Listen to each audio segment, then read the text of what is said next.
everyone, and welcome back to my channel, or welcome to my channel if you're new. Today is Friday the 13th. When I see this day approaching on the calendar, I count down the days because I just love these days. They give me all of the autumn and Halloween vibes, even if it's in like the middle of summer. I love it. So in honor of Friday the 13th, I decided to recommend to you my favorite thrillers. So there are a couple on this list that may be considered more of mysteries or a bit more of horror. The line between all of those genres, at least for me, is a bit blurred at this point, but overall the idea is that they just have more of these creepier vibes to them. Great to read the next time Friday the 13th rolls around. I feel like I've got a good mix of books for you. I've got some adult and some young adult. I also have one graphic novel at the end, so I'm going to get started with the adult books. The first one that we have is Behind Closed Doors by B.A. Paris. I was kind of apprehensive about filming this video because with thrillers and horrors, I really like to go into them blind, and I feel like that's how a lot of other people should go into them as well to get the full effect of the book. So I was like, how is this video going to work if I don't explain anything about these books? So I am going to try and explain a little bit, but I'm going to be very vague about it, not give too many details, so that you can go into it a little bit blind and really get the full effect of a thriller or a horror book. So in this book we follow a couple that seem like the perfect couple. He's a wealthy attorney and she is this wonderful homemaker who like cooks and gardens,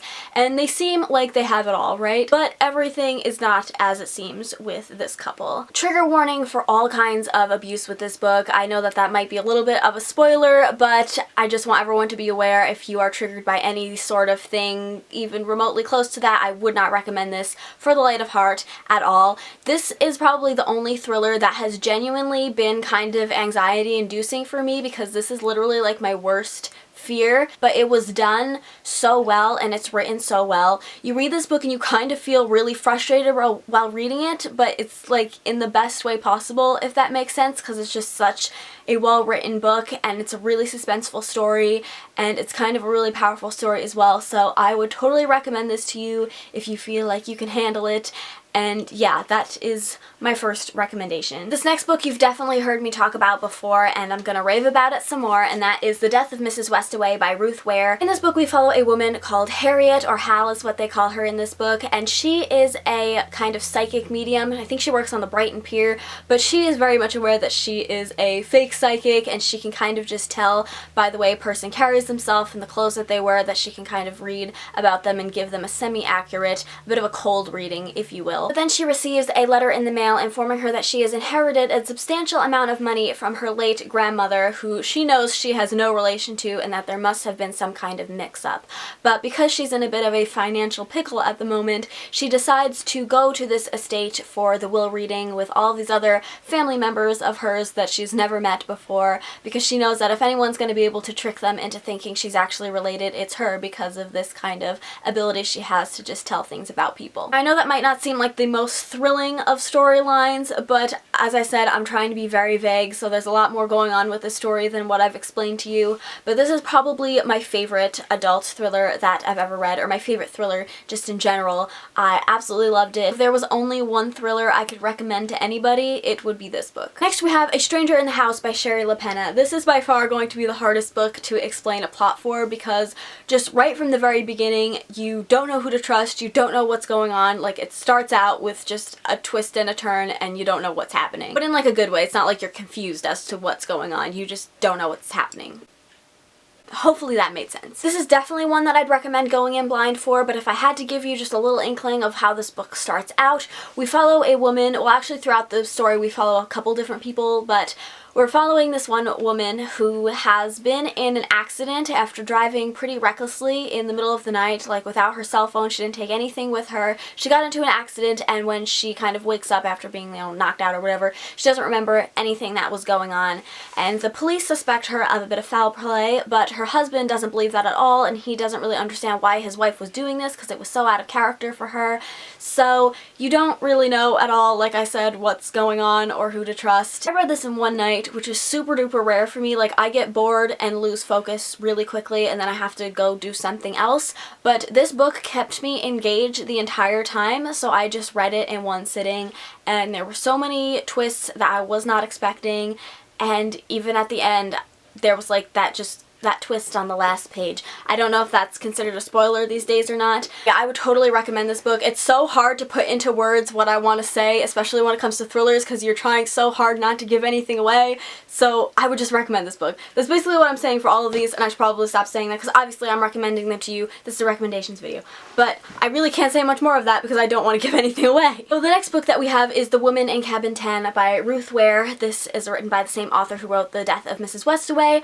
I read this book before I read that one, and I didn't like this one as much as The Death of Mrs Westaway, obviously, because as I've said, it's like my favorite thriller, but this one was still really, really good. In this book, we follow a travel journalist, and she is given this like luxury opportunity to go on a cruise for 1 week with, it's like a very small thing, there's only like a couple of other passengers, and she witnesses a woman being thrown overboard in the middle of the night. But strangely enough, all of the passengers seem to be accounted for, so nobody really believes what she saw, and the cruise continues as usual. Again, I can't tell you too much. It's another one that you don't really know who to trust, which is both the most intriguing thing about the story and also makes it so frustrating. I would just recommend it for you to read it yourself to find out what the heck was going on with this book. The next book is one of my all-time favorite books just in general, and I haven't talked about it in quite a while, so I thought it was about time to bring it up again, and that is Rebecca by Daphne du Maurier.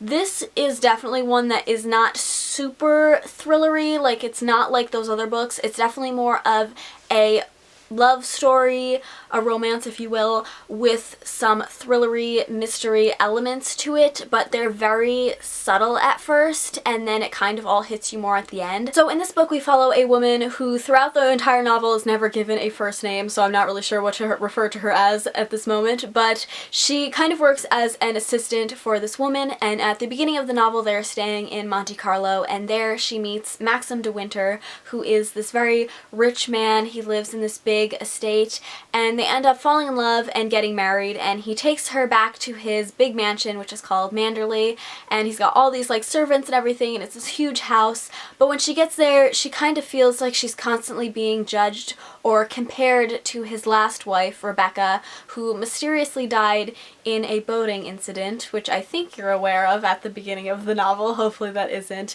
a spoiler. Like I said, the kind of thriller elements of it are real subtle at first, and they progressively grow as the novel goes on. But yeah, I absolutely love this book. I love the movie as well, which I actually watched the film before I ever read the book. It's by Alfred Hitchcock. If you've never seen it, would also 100% recommend it.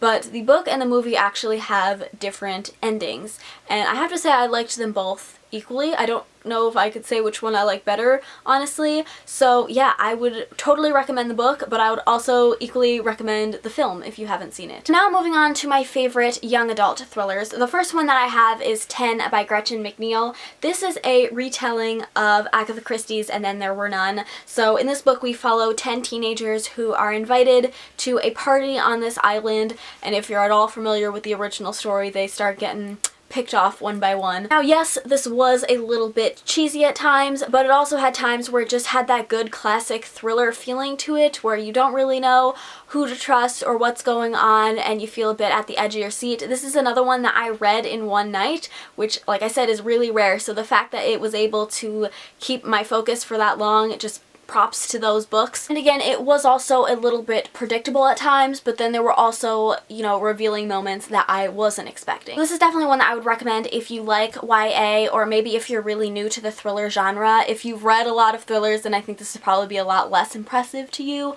but it's still a favorite of mine for me personally, so yeah. This next book is one that is probably considered more of a horror, and that is Slasher Girls and Monster Boys. This is an anthology of short horror stories, but again, there are some that I think borderline a little bit more on like thrillers, so that's why I'm recommending it here. With any collection of short stories, there are going to be ones that you prefer more than others, so there were stories in here that I gave 5 stars and stories in here that I gave 1 star. The 5-star ones were so good that I would still recommend this book despite the ones that weren't as good. My favorite 2 stories in here was the one by A.G. Howard and one by J. Kristoff, so look out for those if you do decide to pick up this book, but do be aware that it does get pretty dark at times, a little bit violent / gruesome, so just be aware of that before picking it up. Next on my list is Don't Look Back by Jennifer L. Armentrout. This is another YA thriller. I think this was the first ever thriller I ever read, and I really enjoyed this one as well, obviously, otherwise I wouldn't be recommending it to you. In this book we follow a girl called Samantha, and her best friend went missing, and Samantha actually ends up being found, but when she's found she has absolutely no memory of her life